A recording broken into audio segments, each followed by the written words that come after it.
welcome to another edition of God's Dreamers. Today, if you look around, we're outside. Look at the beauty and the peacefulness and the trees and the pastures. And we're hanging out today with my brother Ed Austin in Austin Manor Farm.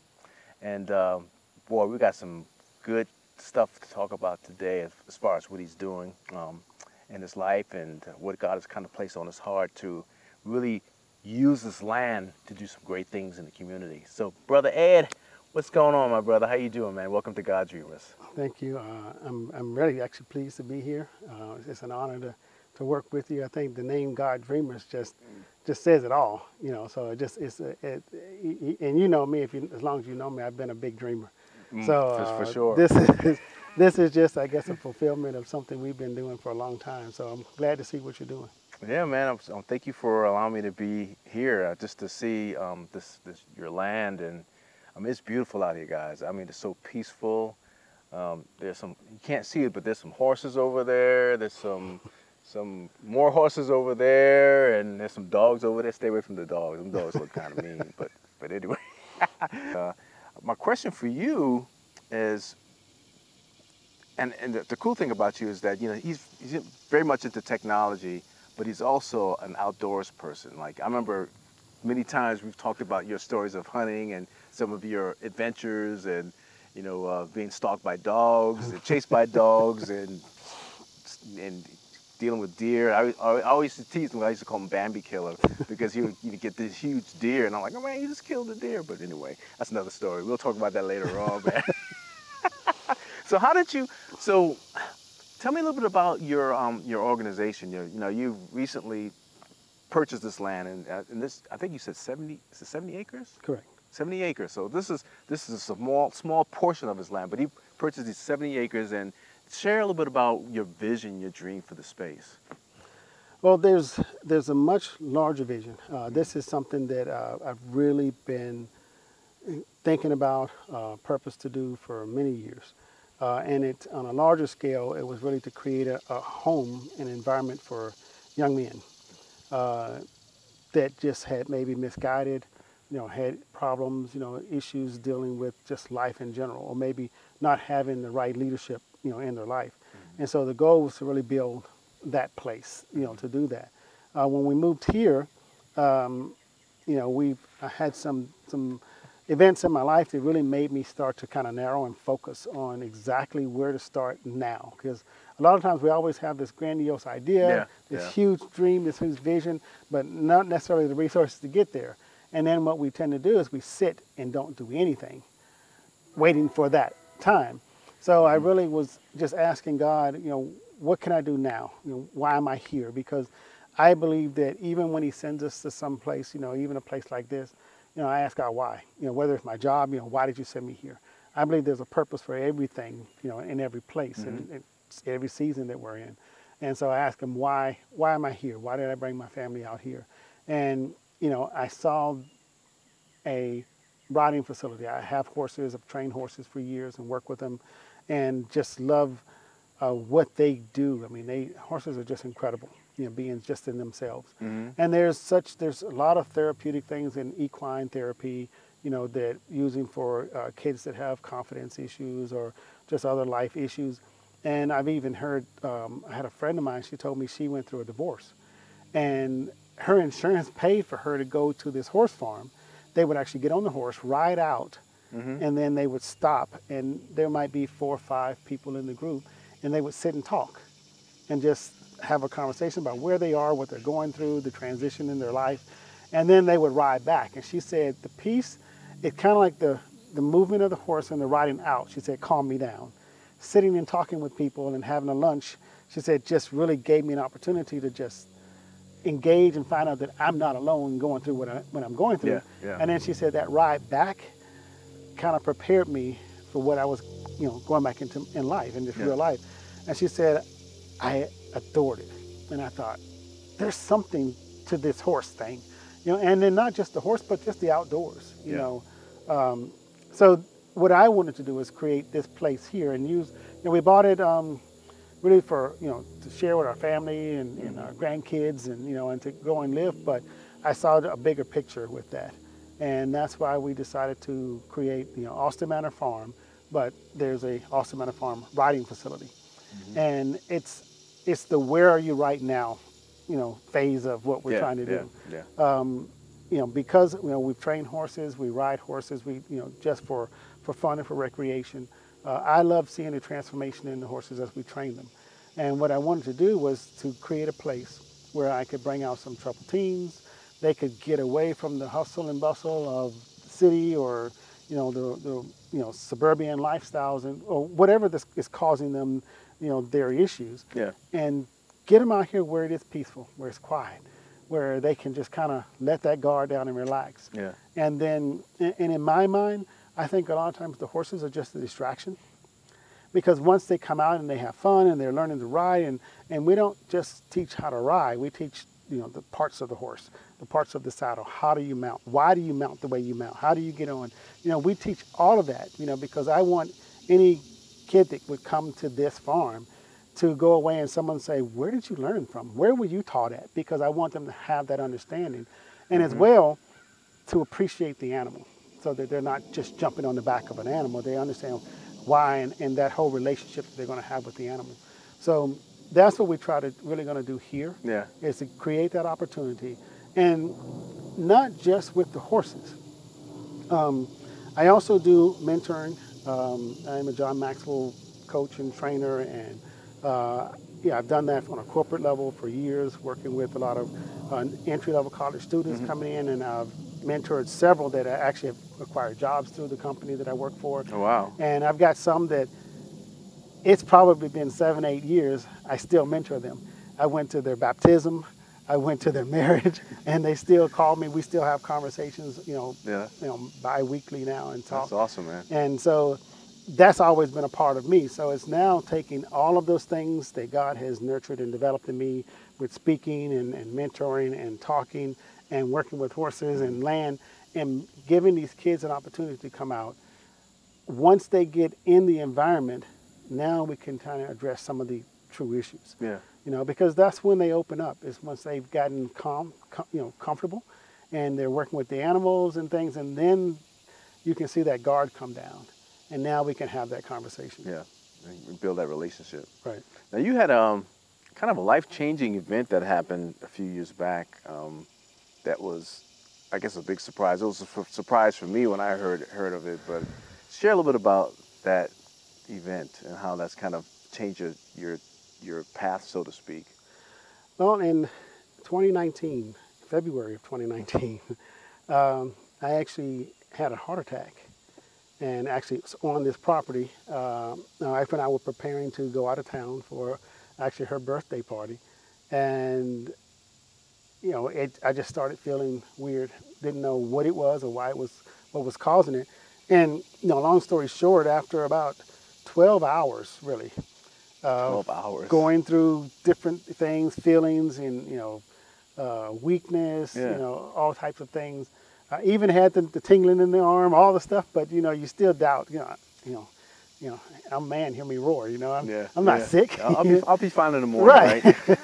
And we finally, decided to go to the hospital, and found out, the lead cardiologist for that hospital was on staff that night, and he said, "Hey, let's run some tests." And he came back and said, "You're having a heart attack right now." And I said, "No, not me. I'm not having a heart attack." Mm-hmm. And he said, "Yes." And nurses and assistants, everybody came in, and they just started, undressing me, getting me ready for surgery, and prepping me, and I'm just totally in shock. And I'm sitting there looking at my wife, and I'm watching her face, and her face is just blank, and I'm trying to make that connection. Yeah. And the doctor asked her to step out in the hallway, and he talked to her, and basically he told her he's not supposed to be here now. He says typical people that come in with this type of symptoms, they're already dead.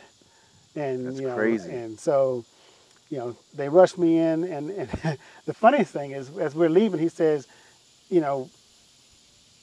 "This is your time to talk to each other, because I don't know how this is going to end." Wow. So you're never prepared for that conversation. Yeah. So I didn't even know what to say to her. I'm looking at her, she's looking at me, and they're rolling us down the hallway, and we're trying to think of what to say and to communicate with each other at that time, you know. But that whole event was life changing because the next day, you know, I was actually up and I'm talking to the doctor and you know, he's surprised that I'm up and doing well and it You were actually, actually working too, right? yeah, I had my laptop out and you know, because I brought that night before because I was prepared for work. You And sound like me, man. That's something I would do too. just But can't stop, yeah, I know. you know. But I'm sitting in the hospital one of those days because they made me stay there a couple days while they were just evaluating me, and I just started thinking. I said, Lord, you know, you've blessed me to be here. I know I'm not supposed to be here. I don't know if this is borrowed time or just time that I hadn't planned for, Yeah. but I don't want to waste any more time. You know, whatever it is you have for me to do, show it to me and I will do it. You know, but I need you to be specific. I don't want to waste any more time trying to figure it out. I need you to show me. And basically he showed me the things that I'd already been doing and preparing for. You know, each thing builds upon another and prepares you for this event. And I've always wanted to work with kids. I've always done that through mentorship and programs, and always really took roles that allowed me to do that because that just came natural. And and he showed me this. You know, this is what I've thought about for years. And I said, this is where I can start right now. How do I do what I feel? Because this is only a small piece of the larger picture. Yeah. But my question to him is, well, what do I do right now? And he says, I gave you this, you know, land. And we always think, you know, God just gave us, even if he gave you a vehicle, he gave you whatever, why did he give it to you? There's a Yeah. purpose behind everything. God doesn't just do stuff, you know. And he says, you know, you can enjoy it. You can, you know, and find pleasure in this place. Yeah. But I also need you to do something else for me. And I said, sure, let's put it together. And so, you know, if we founded, you know, Austin Manor Farm, we started the riding facility, which we're in process. We've started a lot of the design and development process of it. We started putting in the pastures and getting our horses, and now we're starting to train our horses and get them ready. We're also going to probably purchase some additional horses that we could use for work with autistic kids because that type of training is also needed. And horses, you know, the equine therapy is huge in that industry as well. I've actually had a clinical psychologist that called me and asked me to participate with her and help. She's actually sent out a patient out, has come in, and we've talked to him and showed him the place. And she wants to work along with the ranch and try to develop what we're doing, and you know, as part of her business as well, because she does see how beneficial it is. So it's really just hearing from God and trying to say, what can I do today, and then also to continue to develop those other things that He's already placed in my heart. Yeah. Well, that's awesome, man. I mean, you know, being outdoors, and you know, it's so therapeutic, and I think that's one of the biggest challenges right now that with all the stuff that's going on is that people are staying inside too much, right, and not getting outdoors. I mean, because there's something about being outside and how it really helps relax you. It helps bring down your stress. Right. And so, and like you said, when you're dealing with animals, that brings about another way to kind of regain some, you know, saneness, I guess, in this crazy world. So that's awesome that you're doing those things. And so I guess, what are some of the things in the near future that you plan on doing, as far as, you know, the farm and the vision for the farm? You had mentioned earlier to me that you were planning on getting some, I guess, clearing out some area for pastures for goats and things of that nature. What else? What other things that you plan on doing in this space? Well, we're going to one of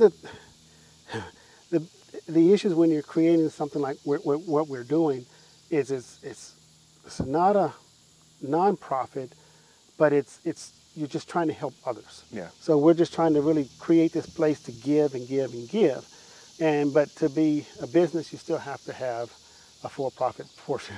Yeah. So, you know, what we're going to do in that area is we're going to provide training for horses. The staff that we hire here, we're going to do training, and we're going to teach the young kids that come and be a part of this program how to do that as well, how to work with those animals. how to create that. And if that's something that they decide that they want to do in the future, then we'll help focus and help them get that training so that maybe they can go and find another job doing that. But what we're going to create a facility that's going to be a state-of-the-art facility. You know, I'm very tech. I've did software development for 20 plus years. Now work as a solutions architect, in a mobile space. I've worked with a computer vision group, developing AI and artificial intelligence systems. I want to incorporate that and create products also in the equine industry and let these youth be a part of that.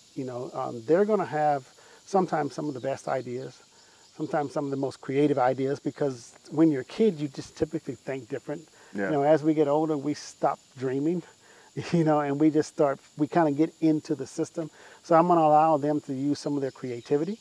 And they may come and work on the farm, but they may not necessarily be working with the horses daily. They may be, as you are doing here, working with media, helping us do marketing, creating some of the video, maybe doing some training videos and showing what we do at the farm. Yeah.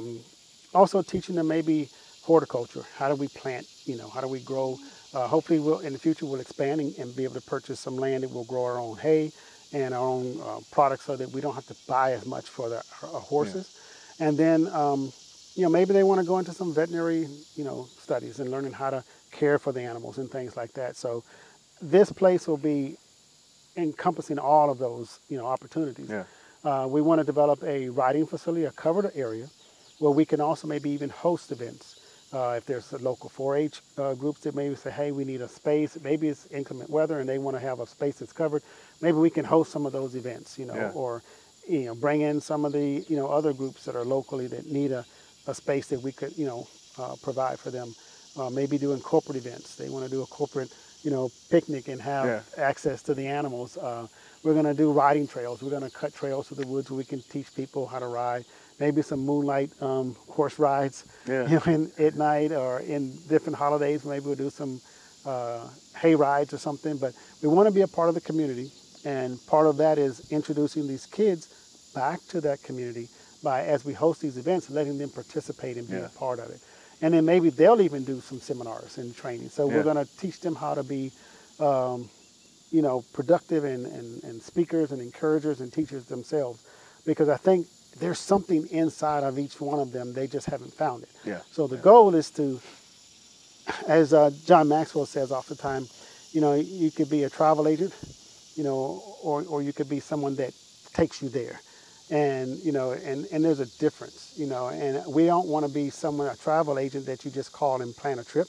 We want to be that person that actually takes you along on the trip and shows you. So we want to, as they come here, want to take them by the hand, show them something that they maybe never seen before, build their confidence in the process of working with a, 1,200 pound, 1,000 pound animal, and getting them to use that and then say, hey, what is it that you want to do? Mm-hmm. What are your dreams? What are your goals? And then find the resources. Just be that networking opportunity. I know someone that can give you an internship. I know someone that can do that. What would it take for you to get here? What would it look like if you had that? And teaching them to do what your company's doing, dream. Yeah. And then because that's where our answers are. Yeah. And Miles Monroe said something that was very neat. He said, God placed your purpose somewhere where no one could ever take it or destroy it, and that's inside of you. And so we have to teach them how to find that, because a lot of times they're saying, I want someone to show me my vision and show me my purpose. Why don't I just walk along with you as you discover it and give you that encouragement and build you up so that you can find what's already inside of you. Yeah, that's so good, man. That's so good. As we get ready to close, I wanted to ask you, you already touched on a little about purpose. So do you feel like, what is purpose to you? And then do you feel like you're fulfilling your purpose now? I think I'm on the way to fulfilling the purpose.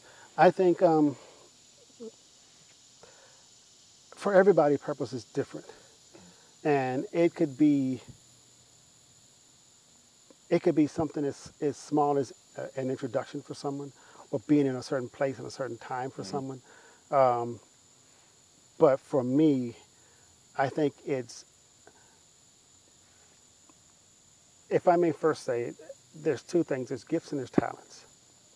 And I think they're not the same. If you've ever heard a person sing, it's very talented.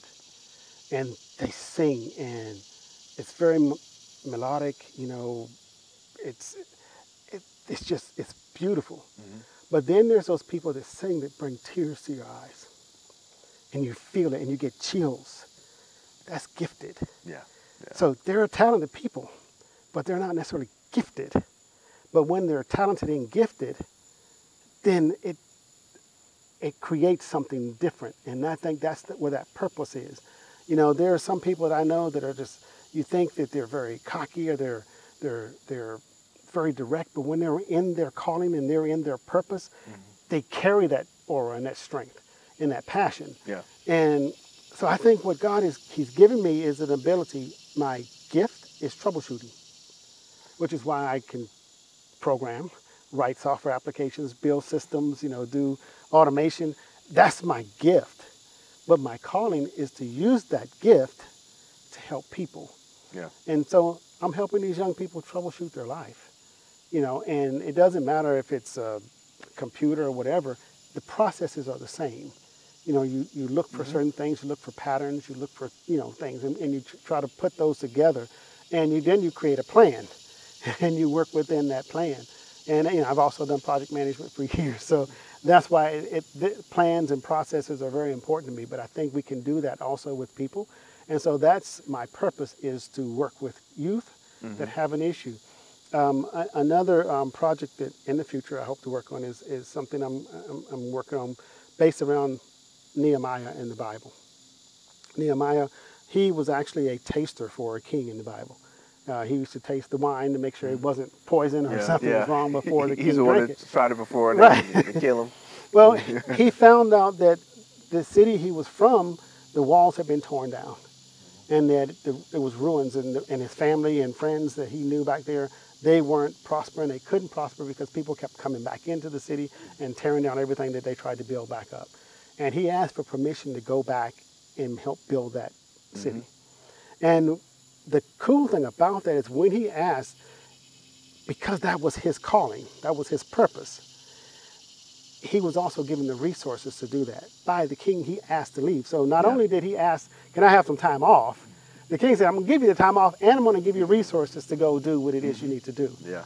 And his purpose was to rebuild a wall there in that city, to protect it. And I believe I'm very much like Nehemiah. What a wall does is protect a community. It keeps it safe. It provides some structure for it. And I think that's what men do. In a family, men provide structure. They provide that barrier from the outside to the inside. They protect that and they create that boundary in a home. And what I want to do is help rebuild the wall, the men. Yeah. I want to rebuild men so that they can take their rightful place back in families, back in homes, and be that steadfast piece of our society that's missing right now. Mm-hmm. So that's my purpose. Yeah, man, that's awesome, dude. I'm excited for you, and I can't wait to see all this come into fruition, and definitely want to be a part of helping you out. As we kind of go down this path of making a difference. So, for those that are watching, how can they find out more about what you're doing? How can they reach you?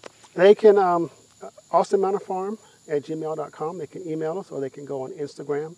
Austin Manor Farm we have an Instagram account. I don't post as frequent as I normally should. Every 2 weeks, I think I try to post something out there, just things that we're doing on the farm, if we're planting, or things that my horses are doing, or my grapes, different things that we're planting around the property. I try to showcase something that's going on out here. We've got several other YouTube channels that we're working on. As soon as I can get the time to put those together, those will be out there. But now just look us up on Instagram. That's going to be the best place right now to find us. And we also have YouTube channels, and we have Facebook accounts. But right now, I think we're finding the most response on Instagram. And so that's where you could easily find us there. Okay, cool. Well, man, thank you so much for sharing your vision, man, and sharing about some of the things that you're doing here on this beautiful piece of land. I'm just excited about what God has in store for you, and what the future holds, man, which looks like great things, God's going to use you for, and I'm excited to see it all happen, man. So thank you for being a part of God Dreamers. And folks, if you want to know more about God Dreamers, please look us up on social media. If you like what we're doing, subscribe. And if you know of anybody, as I always say, if you know someone that's doing some great things in the community or just period, and want to share their story, please reach out to us so we can get together and share your story. So until next time, you guys take care. God bless. We'll see you soon.